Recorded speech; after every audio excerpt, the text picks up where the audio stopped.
الحمد للہ وکفی وسلام علی عباده الذین اصطفی اما بعد فاعوذ باللہ من الشیطان الرجیم بسم اللہ الرحمن الرحیم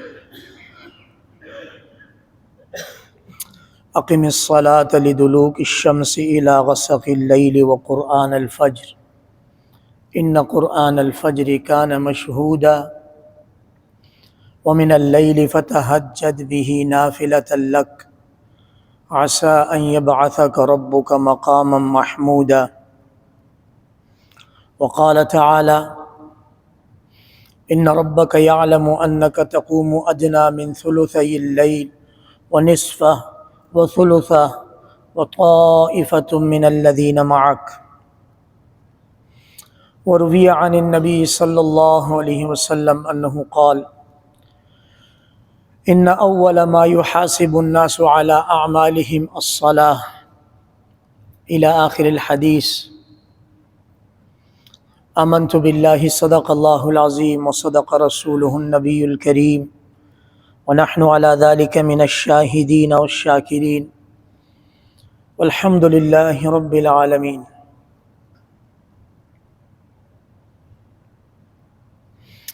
معزز سامعین کرام، السلام علیکم ورحمۃ اللہ وبرکاتہ.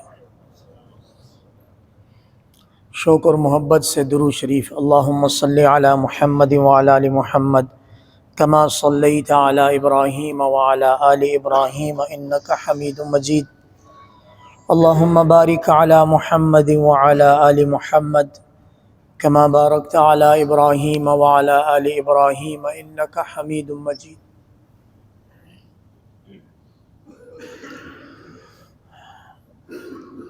دن اور رات کی نمازوں کے لیے اذان ہوتی ہے، جس پر مسلمان دھیان دیتے ہوئے مسجد تشریف لاتے ہیں. اذان کے بعد مسلمانوں پر مسجد آنا واجب ہے، کیونکہ اذان ہوتی ہی مسلمان مردوں کے لیے بیسیکلی. لیکن ایک نماز ایسی ہے کہ اس کے لیے اذان عشق ہے، اور وہ نماز محبت ہے. ایک نماز ایسی ہے دن اور رات میں کہ وہ نماز عشق ہے، اور اس کے لیے اذان محبت ہے، اور نماز تہجد ہے.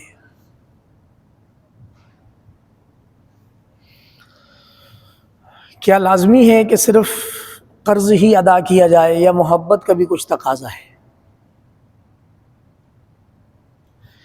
5 نمازوں کی حیثیت قرض کی سی ہے، ادا کرنی ہی کرنی ہے. ہوش و حواس برقرار ہیں تو یہ نماز برقرار ہے. معاذ اللہ ہوش و حواس کھو گئے تو جا کر یہ نماز معاف ہوتی ہے. دن اور رات کی 5 نمازوں میں سے ہر ایک نماز. تو کیا ہمارا اپنے اللہ تعالیٰ سے اتنا تعلق بھی نہیں ہے کہ جو نمازیں فرض اور قرض ہیں اس کے علاوہ کوئی محبت بری نماز بھی ہو؟ تھوڑا سوچیں ہم اپنے آپ کو. زمانہ گزر گیا پیدائش کے بعد آج تک رب تعالیٰ کی نعمتیں کھاتے ہوئے، پیتے ہوئے، استعمال کرتے ہوئے، طرح طرح کی نعمتیں. اور جو نعمتیں ہمیں میسر ہیں وہ بلا مبالغہ روئے زمین پر 7.5 ارب انسانیت میں سے بمشکل 1 ارب کو بھی میسر نہیں ہے.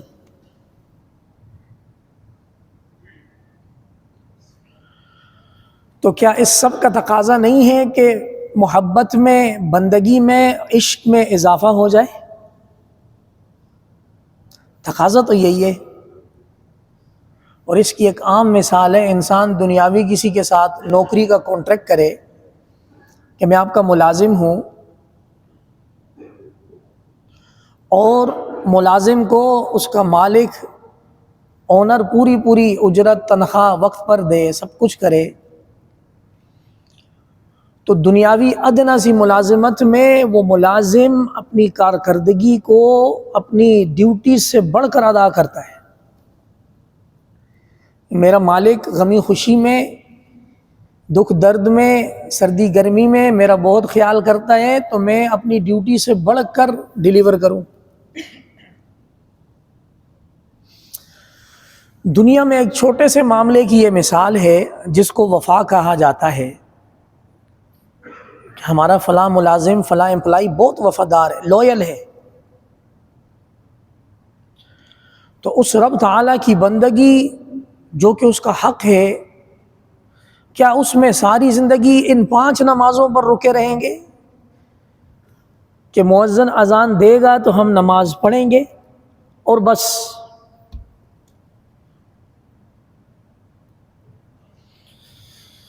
اللہ، سردیوں کا موسم ہے، دن چھوٹے اور راتیں بہت طویل ہیں، اور یہ نماز تہجد کا جو بیان ہے، اس کے فضائل اور اس کی اہمیت کو اختیار کرنے کا مقصود یہ ہے کہ اگر کوئی انسان رات کو اپنے ضروری کاموں سے فارغ ہو کر جلدی بستر پر جائے تو یہ ہو نہیں سکتا کہ اذان سے 1 گھنٹہ پہلے اس کی آنکھ نہ کھلے۔ روح کی ایک پیاس اور تڑپ ہے جو اس کو رات کو جگاتی ہے۔ ایک ہے جسم جس کو ہم چھوتے ہیں اور ایک اس جسم کے اندر متحرک رہنے والی روح ہے۔ اس جسم کو بھوک پیاس لگتی ہے تو ظاہری طور پر ہم کوئی آئٹم انٹیک لیتے ہیں، پیاس لگی ہے، بھوک لگی ہے، اور ایک روح کی تڑپ، پیاس اور بھوک ہے، وہ اللہ تعالیٰ کے عشق اور محبت سے سیراب ہوتی ہے۔ تو اگر کوئی انسان آج کل نماز عشاء سے فارغ ہو کر بر وقت بستر پر چلا جائے اور سونے سے پہلے تھوڑی دیر کے لیے اپنا محاسبہ کرے، کیا عمر ہے، اتنے سال، 20 سال، 25 سال، 30 سال آگے چلتے جائیں، اتنے سال گزار دیے اور اللہ رب العزت کی نعمتوں کی آج تک سوتے دم تک فراوانی ہے، تو کیا شرم اور حیا نہیں آئے گی؟ یار آج رات اللہ کے سامنے کھڑے ہوں گے، بالکل دل کرے گا، تھوڑی سی ہمت کرنی ہے، انشاءاللہ اللہ نے چاہا تو آپ اللہ رب العزت کے سامنے کھڑے ہو جائیں۔ جو میری بات کی نقطہ ابتدا ہے وہ یہ ہے، کیا لازمی ہے اذان ہوگی تو نماز ادا کریں گے؟ کیا کوئی نماز عشق اور نماز محبت نہیں ہے؟ اور یہ نماز بے سر و پا نہیں ہے، یہ نماز میرے اور آپ کے آقا، آقائے نامدار صلی اللہ علیہ وسلم اور ان کے صحابہ پر شروع اسلام میں فرض تھی۔ دوبارہ سماعت فرمائیں، نماز تہجد شروع اسلام میں حضور علیہ السلام اور ان کے صحابہ پر فرض قرار دی گئی تھی۔ اس کے بعد آہستہ آہستہ اس میں تخفیف آتے آتے حضور علیہ السلام کی امتیازی شان قرار دی گئی اور امت کو سہولت کی خاطر رخصت دے دی گئی، آپشنل بنا دیا گیا۔ آپشنل بنانے کا یہ مطلب نہیں کہ کبھی نہیں پڑھنی، آپشنل بنانے کا مطلب یہ ہے کہ کبھی کبھی تو لازمی پڑھنی ہے، کبھی کبھی تو۔ حضور علیہ السلام کے معمولات کو اگر بغور اسٹڈی کیا جائے تو حضور علیہ السلام نے اپنے 24 گھنٹوں کو 3 حصوں میں تقسیم کیا ہوا تھا۔ ایک حصہ خالص اللہ تعالیٰ کی عبادت کے لیے، ایک حصہ خدا کی مخلوق کے لیے جو رہنمائی اور ہدایت لینے کے لیے آتے تھے، اور ایک حصہ اپنے اہل و عیال اور گھر والوں کے کاموں کے لیے۔ تو یہ جو عبادت ہے اس کے لیے ہم اپنے آپ کو کب خالی اور فارغ کریں گے؟ کتابوں میں یہ بات لکھی ہے کہ موسم سرما مومن کے لیے موسم بہار ہے اعمال کا، کہ اس میں دن چھوٹا ہوتا ہے، روزہ رکھنا آسان ہوتا ہے، رات لمبی ہوتی ہے اور رات کو قیام کرنا آسان ہو جاتا ہے۔ اس کے لیے چند شرائط ہیں۔ پہلی شرط یہ ہے کہ رات کو اپنی جان کو موبائل سے چھڑانا ہے ٹائم پر، اور اس کا طریقہ یہ ہے کہ بستر پر اپنے ساتھ موبائل لے کر نہ جائیں۔ آپ کے بیڈ کے پاس جو کرسی جو صوفہ رکھا ہوا ہے، ہم سب کو چونکہ نشہ لگ چکا ہے، تو اس صوفے اور کرسی پر بیٹھ کر اپنے ضروری اسکرولنگ جو کرنی ہے وہ کریں، اپنا نشہ جو ہے اس کو ماریں، ختم کریں۔ اب موبائل کا ڈیٹا اور یہ چیزیں سب کچھ ڈسکنٹینیو کر کے آپ اپنے موبائل کو کہیں رکھ دیں۔ بستر پر جب آپ جائیں تو آپ کی نیت صرف سونا ہو، اب آرام کرنا ہے۔ یہ پہلا اسٹیپ ہے۔ اگر آپ یہ کریں گے تو آپ اپنے عزم میں سچے ہوں گے، اور اگر آپ یہ نہیں کرتے تو اس کا مطلب ہے آپ اپنے آپ کو ٹال مٹول اور اپنے آپ کو دھوکہ دے رہے ہیں، سونے اور اٹھنے کا ارادہ ہی نہیں۔ دوسرا کام الارم سیٹ کرنا ہے، کس ٹائم پہ اٹھنا ہے۔ اس میں آپ کو یہ بتاتا چلوں، مغرب سے لے کر فجر کا جو وقت داخل ہوتا ہے اس کو 3 حصوں میں تقسیم کریں، اور آخری حصہ گولڈن ٹائم ہے نماز تہجد کا۔ جس وقت سورج غروب ہوا وہ ٹائم سامنے شو رہا ہوگا، اور طلوع فجر کا ٹائم جس وقت اذان ہوتی۔ روزانہ ٹائم چینج ہو رہا ہے آج کل۔ ان تمام گھنٹوں کو ڈیوائیڈڈ بائی 3، اس کا جو جواب آئے وہ آخری 2.5-3 گھنٹے تہجد کا گولڈن ٹائم۔ اور یہ فائدہ بھی سن لیں کہ تہجد نماز کے لیے سونا شرط نہیں ہے۔ اگر کوئی چوکی دار ہے، وہ ساری رات جاگتا ہے اور وہ پوچھتا ہے امام صاحب میں تو سویا ہی نہیں، میری نماز تہجد کیسی ہوگی، تو اس غلط فہمی کو نکال دیں۔ نماز تہجد کا تعلق وقت کے اور رات کے آخری پہر سے ہے، نیند سے کوئی تعلق نہیں ہے۔ ہاں، سو کر اٹھنے کے بعد جو مشقت ہے اس کے اوپر اجر ڈبل ٹرپل ہے، ورنہ نماز تہجد کے لیے سونا اور جاگنا شرط نہیں۔ رات کا آخری پہر اللہ رب العزت اپنی شان کے مطابق اس آسمان دنیا کی طرف توجہ فرماتے ہیں اور 3 دردہ ندا لگاتے ہیں، ہے کوئی مجھے پکارنے والا جس کی میں صدا سنوں، ہے کوئی مجھ سے رحم مانگنے والا جس پر میں رحم کروں، ہے کوئی مجھ سے منگتا سوالی جس کو میں عطا کروں۔ حضور علیہ السلام فرماتے ہیں ہر رات میں ایک گھڑی ایسی آتی ہے، ایک لمحہ ایسے آتا ہے کہ اگر بندہ اس لمحے میں اللہ سے دعا مانگ لے تو اللہ وہ عطا کر کے رہتے ہیں۔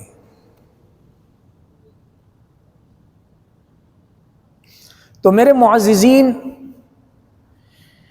بجائے اس کے کہ میں فجر سے لے کر عشاء تک آپ لوگوں کو ترغیب دوں کہ یہ نماز بھی پڑھیں، یہ بھی پڑھیں، یہ بھی پڑھیں، کیوں نہ میں فرنٹ فٹ پر کھیلتے ہوئے آپ کو نماز تہجد کی ترغیب دوں، تو دن کی 5 نمازیں انشاءاللہ ہو ہی جائیں گی۔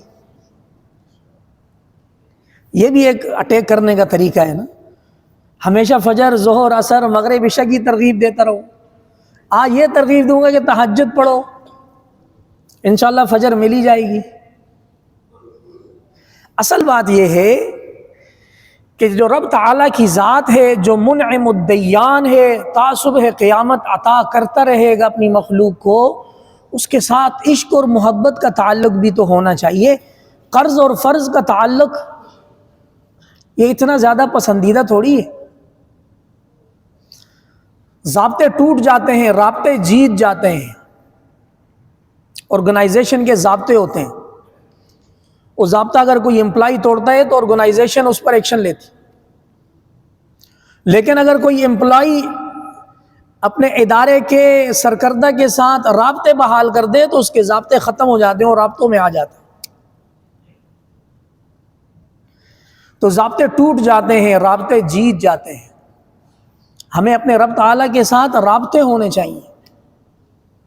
کتنے ہی صحابہ ہیں کہ جنہوں نے شہادت سے پہلے دشمن سے پتہ ہے کیا خواہش کی؟ 2 رکعت پڑھنے دے دو یار، سزائے موت سر پہ کھڑی ہے، درندگی کے ساتھ شہید کیا جائے گا چند لمحے بعد، لیکن ان سے پوچھا آخری خواہش کیا ہے تو انہوں نے کہا 2 رکعت پڑھنے دے دو۔ معلوم ہوا کہ ان عظیم ہستیوں کے اندر اس نماز کی جو کیفیت، جو کیف، جو عشق، جو محبت تھی، وہ ان کے دلوں میں رچی بسی ہوئی تھی، اس لیے وہ دنیا میں آخری کام نماز کر کے اللہ سے ملاقات کے لیے چلے گئے۔ فلست ابالی حین اقتل مسلما علی ای شق کان للہ مصرعی، حضرت خباب رضی اللہ تعالیٰ عنہ، حالانکہ جب وہ قید میں تھے تو مشرکین مکہ کا ایک بچہ ان کے پاس رینگتے رینگتے آ کے بیٹھ گیا، اور ان کے پاس ایک چاقو نما تیز دھار آلہ تھا۔ اب وہ بچہ ان کی گود پر بیٹھا ہے اور ان کے ہاتھ وہ خاتون نے دیکھ لیا کہ میرا بچہ ان کی گود میں بیٹھا ہے۔ اب ان کے پاس اختیار تھا کہ وہ اس کو ریفیوجی یرغمالی بنا کر اپنی آزادی کو کنفرم کرتے، بچے کی گردن پہ رکھتے، بولو راستہ صاف کرو، مدینہ تک سواری دو، مجھے مدینہ جانا ہے۔ لیکن وہ دیکھ کر اس عورت کو مسکرائے کہ تو کیا سمجھتی ہے میں اس بچے کو اپنی آزادی کے لیے ڈھال بناؤں گا؟ مجھے تو شہادت مطلوب ہے۔ بچے کو پیار کیا اور واپس بھیج دیا۔ انہی کی جب شہادت کا وقت آیا تو انہوں نے کہا مجھے 2 رکعت پڑھنے دو۔ 2 رکعت پڑھے اور اللہ کے دربار میں اشعار میں دعا کی کہ جب رب کے لیے مرنا ہے تو پھر دائیں پہلو مروں بائیں پہلو مروں، میرے جسم کے جتنے ٹکڑے کیے جائے کوئی پرواہ نہیں۔ ادھر یہ اشعار پڑھ رہے تھے، وہاں مدینہ منورہ میں حضور علیہ السلام کو بذریعہ وحی یہ سارے اشعار بتا دیے گئے کہ آپ کا ایک عاشق دین اسلام کے نام پر وہاں یہ اشعار دے کر جان دے چکا۔ میرے معززین، 5 نمازیں تو فرض ہیں، یہ جمعہ جو ہم نے ترتیب بنائی ہے پارٹ ٹائم مسلم، یہ آخرت میں فرشتے گھٹنوں کے بل بٹھائیں گے ہم سب کو، بیٹھو ذرا گھٹنوں کے بل، حساب کتاب دو۔ ان اول ما یحاسب به الناس الصلاۃ، سب سے پہلی چیز جہاں سے حساب کتاب شروع ہوگا، نقطہ ابتدا وہ نماز ہے۔ اللہ پاک سب کچھ جاننے کے باوجود اپنے فرشتوں سے کہیں گے انظروا من صلاۃ عبدی اتم او نقص، میرے بندے کے نمازوں میں سے دیکھو پوری ہیں یا کم ہیں، اگر پوری ہیں تو اس کو جنت کا راستہ دکھاؤ، اور اگر کم ہیں تو دیکھو اس کے نوافل میں کتنے ہیں، نوافل سے اس کی سبسڈی دو، اس کی فرائض کی کمی کو نوافل سے پورا کرو، اس کا کوٹا پورا ہو جائے تاکہ اگلے سٹیپ پہ جائے۔ یہاں اس بات کو میں بڑے درد کے ساتھ لازمی ذکر کروں گا کہ ہم میں سے بعض احباب کو اللہ رب العزت مسجد سے دور رکھتے ہیں، اذانیں ہو رہی ہیں، کان میں اذان کی آواز آ رہی ہے، لیکن ایسا ہے جیسے کسی نے سیسا پلا کے ڈال دیا، اذان کا جواب نہیں دیں گے، نہ منہ سے نہ عمل سے۔ اور اگر کسی موقع پر ڈیبیٹ شروع ہو جائے کہ حقوق اللہ اور حقوق العباد، تو سب سے زیادہ تیز زبانیں لے کر بھائی یہ لوگ تو معاذ اللہ جو نماز پڑھتے ہیں یہ لوگوں کے حقوق ادا نہیں کرتے۔ دیکھیں بھائی، جو شخص نماز ادا کرتا ہے لوگوں کے حقوق ادا نہیں کرتا، یہ 2 بڑی گناہوں میں سے ایک میں مبتلا ہے۔ نماز ادا کرنا بھی لازمی، لوگوں کے حقوق ادا کرنا بھی لازمی۔ کمی کوتاہی تلافی اللہ معاف کریں گے، کوشش انسان کی ہونی چاہیے، لیکن جو شخص نماز نہیں پڑھ رہا، گارنٹی ہے 99% وہ لوگوں کے حقوق بھی نہیں ادا کر سکتا۔ ایک بندہ اللہ کا حق نہیں ادا کر سکتا تو وہ مخلوق کا حق کیسے ادا کرے گا؟ مشکل ہے۔ سیدنا عمر رضی اللہ تعالیٰ عنہ جب کسی کو گورنر بناتے تو خاص تلقین کرتے، دیکھو گورنرشپ میں کبھی نماز نہ چھوڑنا، اگر جس نے نماز چھوڑی تو وہ گورنرشپ سے معزول کر دیا جائے گا۔ ان کو معلوم تھا کہ جو اللہ کا حق ضائع کرتا ہے وہ مخلوق کا حق زیادہ ضائع کرتا ہے۔ تو میرے معززین، ایک نماز عشق کبھی ایسی بھی ادا ہونی چاہیے کہ رات کے پہر ہوں اور کوئی بھی گواہ نہ ہو، آپ اٹھیں اپنے نرم بستر کو، خیر آباد، بہت سوئے اور آگے بھی سوتے رہیں گے۔ ابھی یہ جو گولڈن ٹائم ہے آخری وقت کا، دو نماز فجر سے پہلے خاموشی، ہر طرف سکون، رب تعالیٰ اس آسمان دنیا کی طرف متوجہ، اپنے نفس پر پاؤں رکھ کر اس کو مشقت میں ڈال کے تھوڑا رگڑا دے کے اس کو بہت آرام کا، بہت سکون کا عادی ہو چکا، نلکے میں ٹھنڈا پانی آ رہا ہے یا گرم پانی آ رہا ہے، وضو کیا، وضو کرنے کے بعد اشہد اللہ الہ الا اللہ واشہد ان محمدا عبدہ ورسولہ اللہم اجعلنی من التوابین واجعلنی من المتطہرین، اور حضور علیہ السلام کی تہجد کی دعا سن لیں، اللہم لک الحمد انت نور السماوات والارض ومن فیہن، وَلَكَ الْحَمْدُ أَنْتَ قَيِّمُ السَّمَاوَاتِ وَالْأَرْضِ وَمَنْ فِيهِنْ وَلَكَ الْحَمْدُ أَنْتَ مَلِكُ السَّمَاوَاتِ وَالْأَرْضِ وَمَنْ فِيهِنْ اللهم أنت الحق ووعدك حق وقولك حق ولقاؤك حق والجنة حق والنار حق والساعة حق ومحمد حق والنبيون حق اللهم لك أسلمت وبك آمنت وعليك توكلت وإليك أنبت وبك خاصمت اللهم اغفر لي ما قدمت وما أخرت وما أسررت وما أعلنت وما أنت أعلم به مني أنت المقدم وأنت المؤخر لا إله غيرك۔ حضور علیہ السلام کی وقت تہجد کی مناجات ہے، ایسی مناجات ہے، یا اللہ تو ہی تو، یا اللہ اس دنیا اور آسمان کی چیزوں کو روشن کرنے والا تو، اس دنیا اور آسمان اور ان کے درمیان جو چیزیں ہیں ان کا بادشاہ تو، اس دنیا اور آسمان اور اس جہان میں جو چیزیں ہیں ان کو قائم رکھنے والا تو، تیری ذات برحق، تیری ملاقات برحق، تیری جنت برحق، تیری قیامت برحق، تیرے سے ملاقات کے بعد تیری بات برحق، محمد صلی اللہ علیہ وسلم برحق، تمام انبیاء برحق۔ آپ ذرا سوچیں، سکون طاری ہے دنیا میں اور آپ یہ کلمات کے کہ اللہ سے مناجات کر رہے ہیں۔ کبھی ایسی نماز بھی تو ہونی چاہیے۔ اور جو کوئی اپنے نفس کو رگڑا نہ دے سکے وہ اپنے نفس کو چھوٹے بچے کی طرح ڈیل کرے، آنکھ کھل گئی بستر سے اترنے نہیں دے گا، زمانے کا زخمی اور معذور بیمار ہے، کینسر ہے، کبھی نہیں اٹھنے دے گا۔ آپ اس کو بولو ایسا کرو، چلو واش روم چلتے ہیں، پیشاب تک، واش روم، قضاء حاجت تک اس کو راضی کرو، ہو گیا بولو یار چلو ہاتھ منہ دھوتے ہیں، ہاتھ منہ دھونے پہ لگاؤ، بولو پورا وضو کر لو، پورا وضو کر لو، بولو اچھا سوتے ہیں ابھی سوتے ہیں، اچھا ایک کام کرو مصلی پہ کھڑے ہو جاؤ، وہاں تک لے جاؤ، اب شرمندگی ہوگی، 2 رکعت پڑھ کے چھوڑو گے انشاءاللہ۔ اور یہ یقین ہے جب آپ تہجد ادا کر دو گے آپ کی نیند غائب ہو جائے گی، اب آپ بستر کو دیکھ کے بولو گے یار اس پہ کیا کر رہے ہیں، ہم تو مسجد چلتے ہیں۔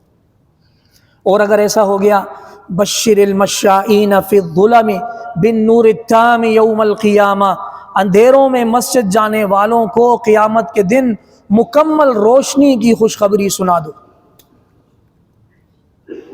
میرے معززین، یہ 5 نمازیں تو فرض اور قرض ہیں، اور ایک نماز عشق اور محبت ہے جس کے لیے کوئی اذان، کوئی اقامت نہیں، اس کے لیے تڑپ دل میں ہونی چاہیے۔ اللہ کریم ہمیں ادا کرنے کی توفیق عطا فرما دیں۔ وآخر دعوانا الحمدللہ رب العالمین۔ سنتیں ادا کیجیے۔